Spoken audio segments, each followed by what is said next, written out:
Bonjour, on se retrouve aujourd'hui pour une nouvelle vidéo. Il sera question du synthé virtuel Exeract qui est développé par Audict au prix de 100$ en ce moment au lieu de 200.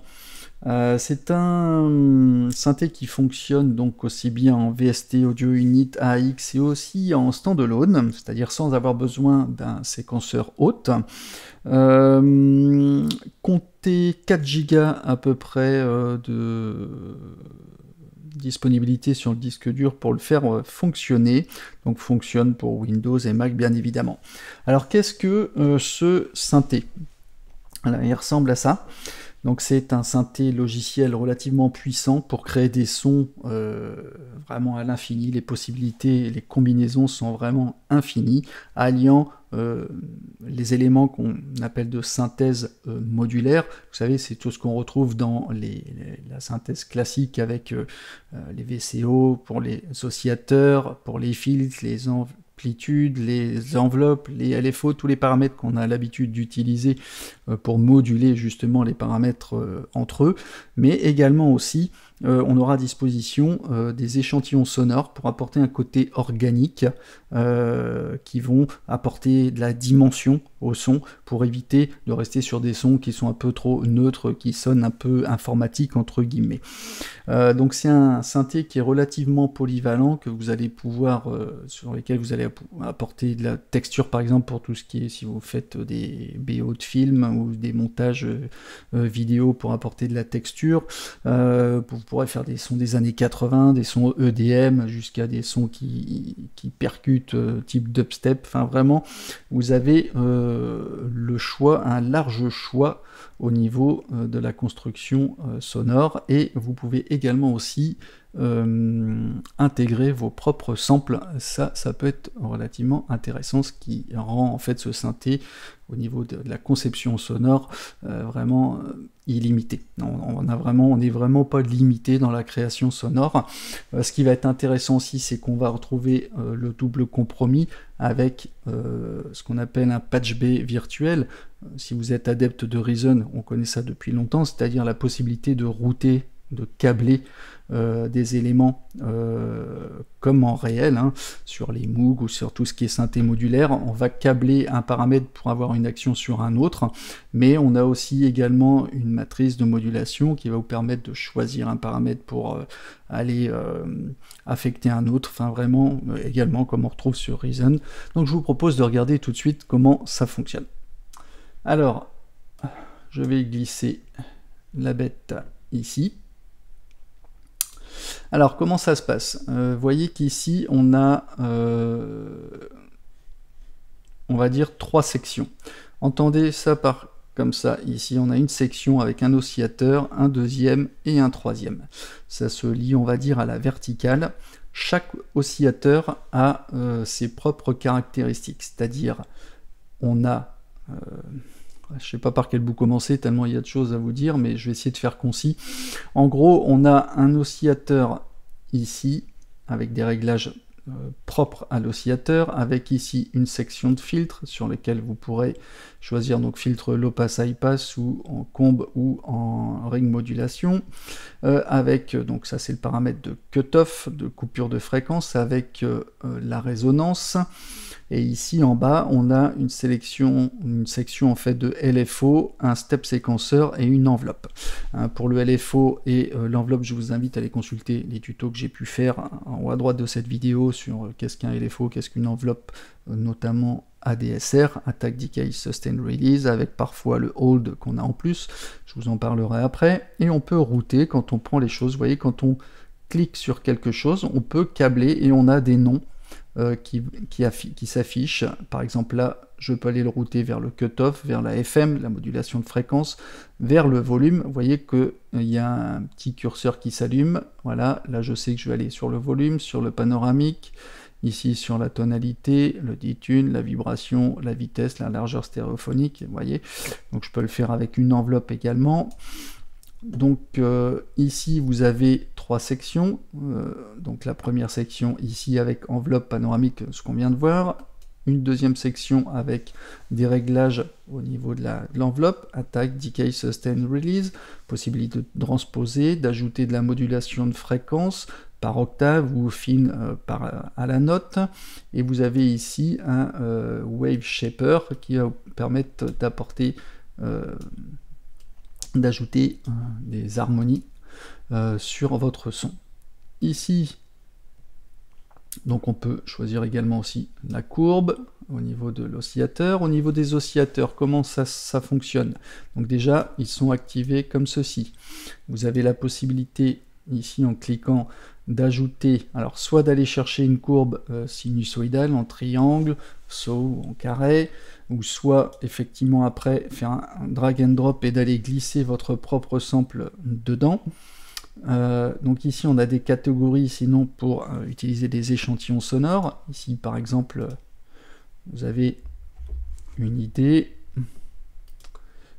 Alors je ne sais pas si on va partir sur un sample initialisé.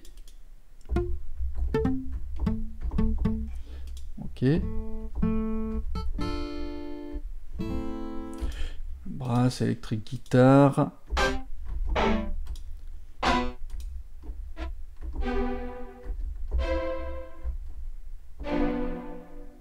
On va prendre celui-ci par exemple, ou alors non, on va prendre plus simple, on va pas s'embêter au début, on va prendre une onde triangle par exemple.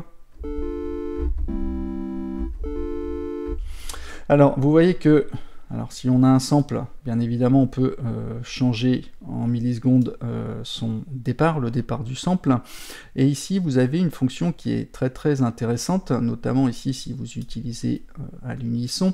Hein, je rappelle, l'unisson, c'est vous avez la possibilité d'ajouter un certain nombre de voix par note, ce qui donne de la dimension. Là je suis à 1.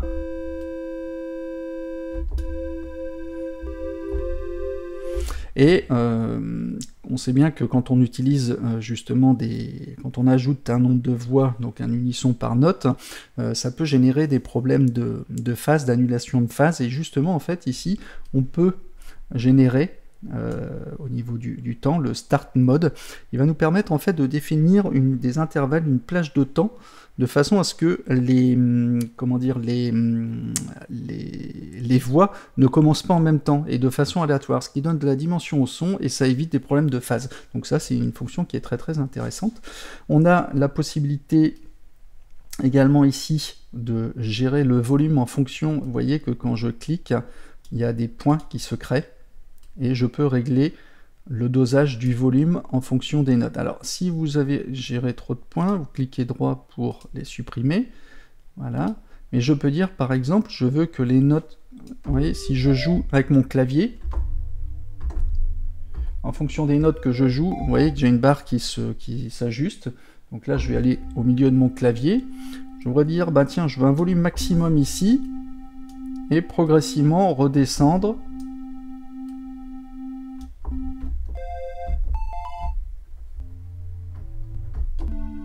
que le son soit plus fort hein, sur les notes médianes ou pas, donc après bon, c'est comme vous voulez, hein, mais c'est une fonctionnalité qui je trouve pas mal là. Alors, bon, si vous avez trop de points, faites un clic droit et ça les supprime. Voilà, ici donc vous pouvez cacher hein, la gestion de la courbe. Donc on va commencer, on reclique ici en fait sur triangle pour enlever cet affichage. Donc ici on peut régler l'unisson. Et vous voyez que pour chaque oscillateur, on a 4 possibilités ici. Ici, c'est pour monoifier. On va rendre mono le son. Alors, je ne sais pas si, effectivement, là, ça va s'entendre avec cette forme d'onde. Donc, on rend ici l'oscillateur mono. Hein, et quand on clique dessus, quand il est désactivé, il est foncé. Et quand on clique, il est allumé. Ok, donc là, on sait qu'il est éteint. Là, on peut inverser la lecture. Alors effectivement on s'en rend pas forcément compte, je vais essayer de voir avec un échantillon.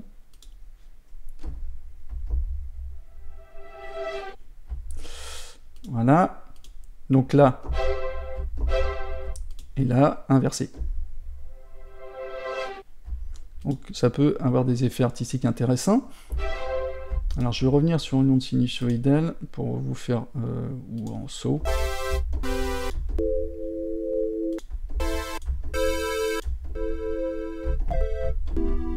Alors on va prendre un triangle, elle est plus douce. Et donc ici, retrig pour redéclencher en fait l'oscillateur donc à chaque note. Et ici on peut activer un FM, de la modulation de fréquence.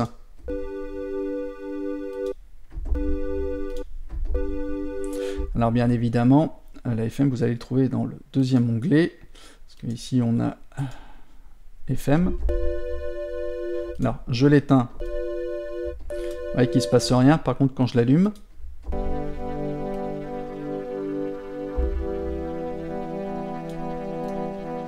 à l'octave.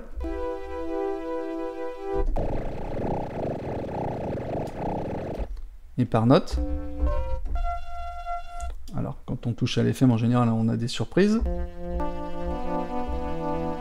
Donc là, je le désactive. On peut jouer avec le shaper pour ajouter des harmoniques.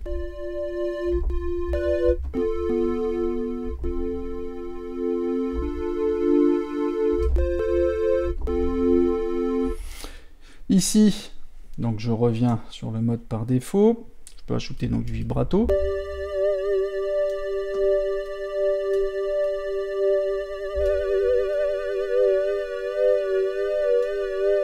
Ou pas. Quand vous double-cliquez, vous revenez aux paramètres par défaut. D'accord? Si je suis là, je double-clique, ça revient aux paramètres par défaut. Sinon, vous avez possibilité de faire do, undo. Ah oui, ça, je vous en ai pas parlé. Je vais vous en parler tout de suite avec l'exclamation si jamais vous êtes freezé, si jamais c'est bloqué au niveau des notes MIDI. Ici, vous avez accès aux paramètres setting habituels voilà,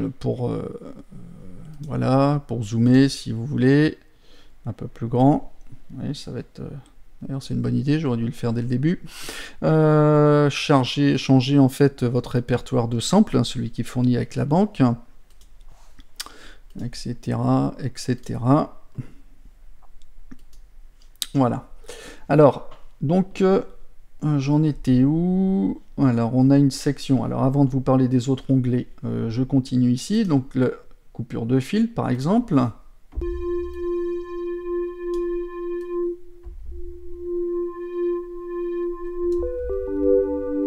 La résonance. Ici en dessous, on a une section LFO où on pourra chercher la forme d'onde. Le LFO va servir à moduler, hein. Tout ça, ce sont des modulateurs qui vont servir à moduler les paramètres. Donc en synchronisation avec le tempo de notre session, et on peut diviser, ou sinon en Hertz, ou synchroniser au tempo. Avec l'amplitude. Alors bien évidemment ça fait rien puisqu'il n'est pas relié. Si je veux relier, je vais par exemple relier celui-ci au cutoff.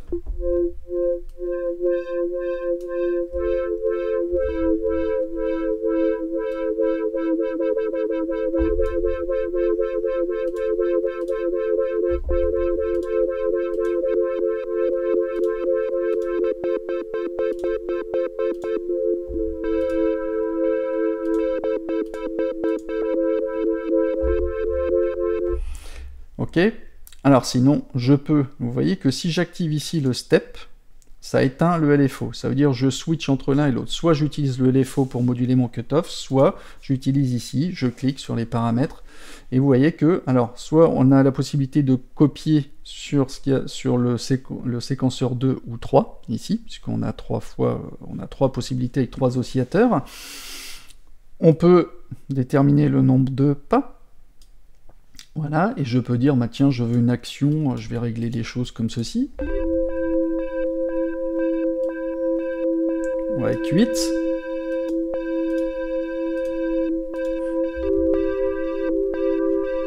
Donc on peut faire des effets artistiques.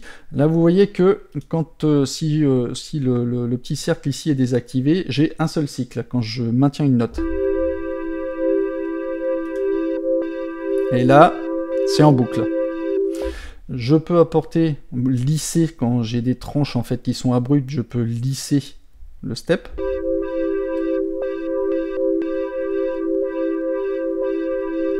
voyez, c'est un peu plus doux.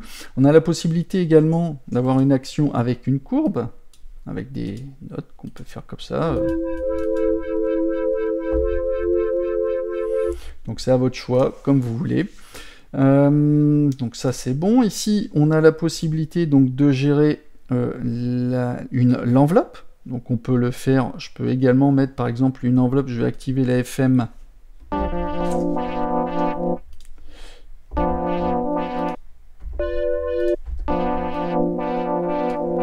Je vais dire, bah tiens, avec l'enveloppe, je veux avoir une action sur la FM. Donc, soit effectivement, je règle les paramètres ici d'attaque. Attaque, maintien, decay, sustain, release. Vous voyez que la forme se dessine, mais sinon, vous cliquez ici pour gérer la forme avec les boutons. Voilà, attaque, le niveau, le type de courbe, le maintien, le decay, le sustain, forcément vous ne le voyez pas parce que le sustain était à fond. Voilà, le maintien, le decay, le release, sustain.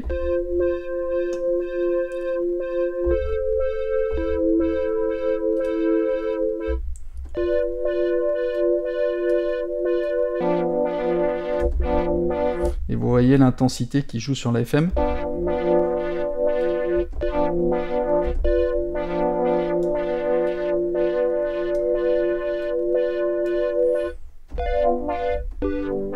Voilà, donc là c'est le patch bay, mais on peut cliquer également ici sur la matrice, et vous voyez déjà ce que j'ai assigné. On peut doser l'intensité, c'est-à-dire le mount, ici du LFO sur le cutoff 1, de l'enveloppe 1 sur la FM, je peux le doser comme ceci si je veux, intervertir également, ou supprimer.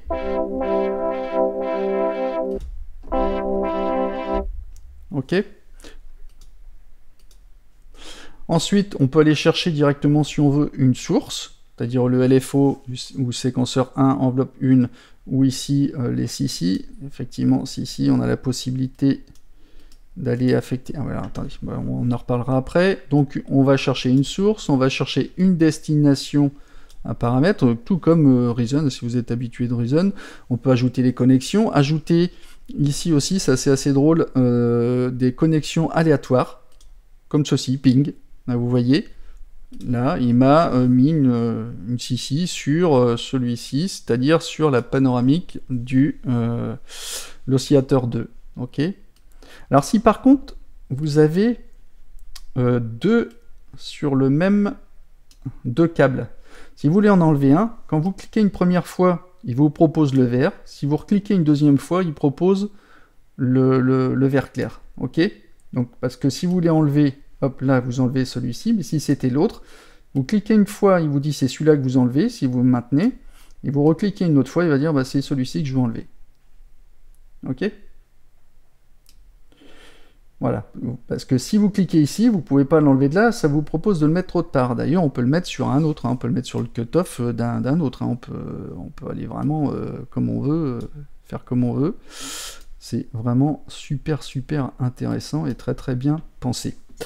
Donc bien évidemment, tout ce que vous venez de voir là, vous pouvez le répéter sur le deuxième oscillateur, sur le troisième. Ici, on a, ah oui, alors là, on a la possibilité d'afficher le clavier. Vous cliquez une fois, vous l'affichez. Alors ici, on a le MPE. C'est le MIDI polyphonique expression. Si vous savez, il y a certains matos en fait qui peuvent réagir aux gestes. Donc, il est possible de le configurer pour Exeract.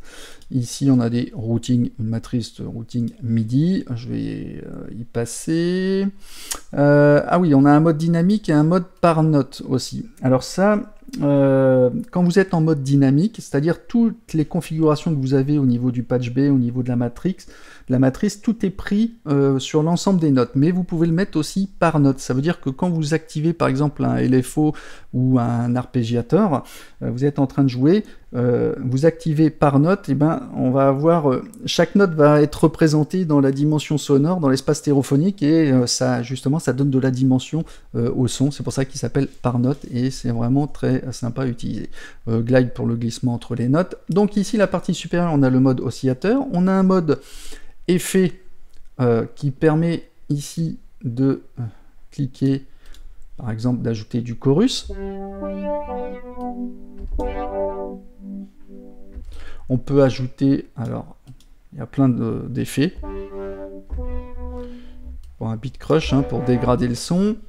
Vous avez un EQ 3 bandes, une reverb, stéréo, chorus, delay, saturator, overdrive, phase qui est désactivée, mais ici, voilà, si par exemple j'en mets un deuxième, voilà, parfois vous voyez que la phase est désactivée, c'est tout simplement qu'il n'y a pas raison de l'utiliser. Par exemple, vous utilisez 2 delays, il peut avoir des problèmes de phase, et du coup là, vous pouvez gérer. Vous avez accès au module de phase. Vous voyez, si j'en enlève un, phase n'est pas accessible. Par contre, je rajoute un deuxième delay. Je peux, enfin en dessous dans la chaîne, je peux activer le module de phase. Ok. Donc, et tout ça pour chaque oscillateur. On peut ajouter des effets pour chaque oscillateur. Donc un mode aussi mono, poly, plusieurs notes en même temps, une note à la fois. On a, donc après je vous montrerai l'arpégiateur. Donc là, pour avoir le clavier, ici on a une section master sur lequel on peut activer la courbe ici pour voir en dynamique. S'il est éteint, ça ne veut pas dire que ça ne fonctionne pas, ça veut dire que vous ne le voyez pas. Ici, on a la possibilité donc d'activer un compresseur donc sur l'ensemble des 3 oscillateurs, hein, c'est en master final, donc avec le seuil, le ratio, l'attaque, le release, et un gain automatique. On a une section ici de reverb qu'on peut activer ou désactiver, et on a une section ici de DQ. Alors on peut activer un limiteur avec les paramètres du limiteur, et on peut activer aussi un EQ paramétrique, qui est relativement bien fait, donc par bande. Je trouve ça assez intéressant. Donc après, on revient ici à la vue. Ça, c'est bon. Réglage du master volume. Ici, réglage, je vous montrerai après, donc sélection de vos patchs. Alors, des presets classés, soit par ici des tags. Vous pouvez ajouter des tags, enfin supprimer ou ajouter des sons. Après, vous pouvez... on verra après, éditer des tags si vous le souhaitez. Donc là on a les sons, plusieurs presets hein, qui sont classés, avec des possibilités d'ajouter un son par exemple en favori. Donc en gros vous avez une sélection de presets. Parmi la sélection de presets, vous avez les types qui sont classés, les types de sons classés par type de son, et ici vous avez les sons, et quand voilà, après vous le sélectionnez, on a des possibilités, plein de choses disponibles. On a un module de recherche, et aller sélectionner les sons favoris. J'en ai sélectionné quelques-uns que je vais vous faire écouter après. Je vais encore vous parler ici de la section arpégiateur, donc là où on a un gate, une vélocité. Alors je vais essayer de peut-être... ah oui, bah oui, je reviens sur mon module initialisé. Je viens de perdre ce que je viens de faire. Bon, eh bien, on va partir justement là-dessus, sur une... Voilà, ça va être très bien.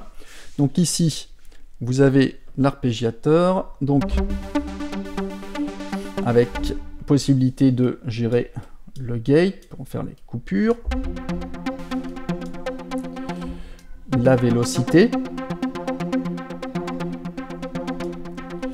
gérer les octaves,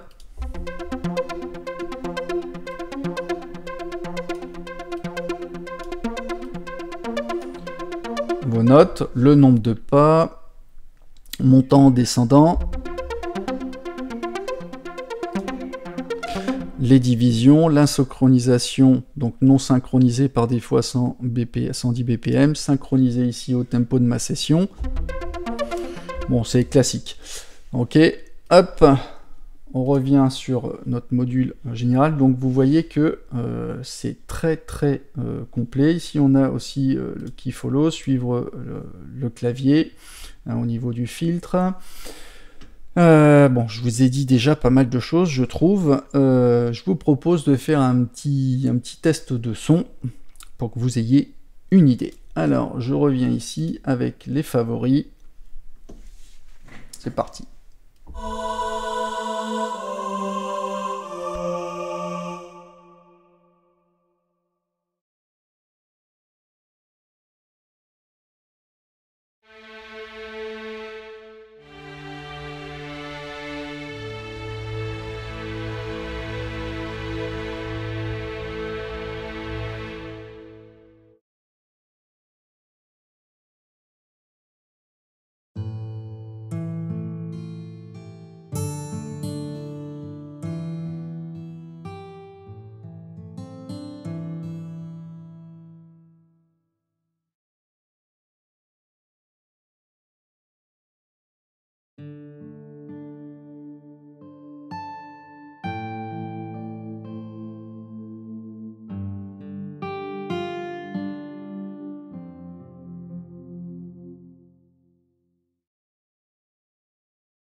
Enfin, voilà pour quelques exemples de sons. Moi perso, je le trouve très bien fait, très complet, beaucoup de possibilités, beaucoup. Là, je vous ai montré qu'un petit exemple de routing, de paramètres, de branchements possibles. Vraiment, c'était un synthé qui est très complet, qui en plus, hein, je ne vous l'ai pas montré, mais on peut glisser nos propres échantillons dessus. En plus, donc on a, voilà, on a tout à disposition, hein. On a les formes d'ondes classiques, des échantillons sonores issus d'une banque d'échantillons, les vôtres que vous pouvez intégrer. Voilà, la seule chose que voilà, moi j'aurais pu dire, c'est d'essayer de clarifier un peu certaines choses, parce que ici on a des boutons en fait qui servent à rien, ils sont juste là pour la déco. Alors de temps en temps on sait pas trop où aller, mais on se rassure quand même, puisque dès qu'on clique sur un paramètre, et ben on a les noms des autres assignables qui s'affichent. Donc il n'y a pas d'erreur, c'est juste la petite chose. Et éventuellement aussi sur les effets, Ça aurait été sympa qu'on puisse les prendre et les glisser en fait dans un certain ordre de chaîne. Je pense que ça aurait été pas mal, mais bon, on va pas trop exagérer. Pour le prix 100 $, je le trouve très très puissant. Et je le trouve très très bien fait, avec des très belles sonorités, des sons organiques qui sont vraiment bien. Donc voilà, j'espère que ce tuto vous a fait plaisir. Je vous mettrai le lien pour le téléchargement si jamais ça vous intéresse. N'hésitez pas à me laisser des commentaires, mettre un petit like si vous avez aimé, et je vous donne rendez-vous pour de prochaines vidéos. Allez, à bientôt, ciao ciao.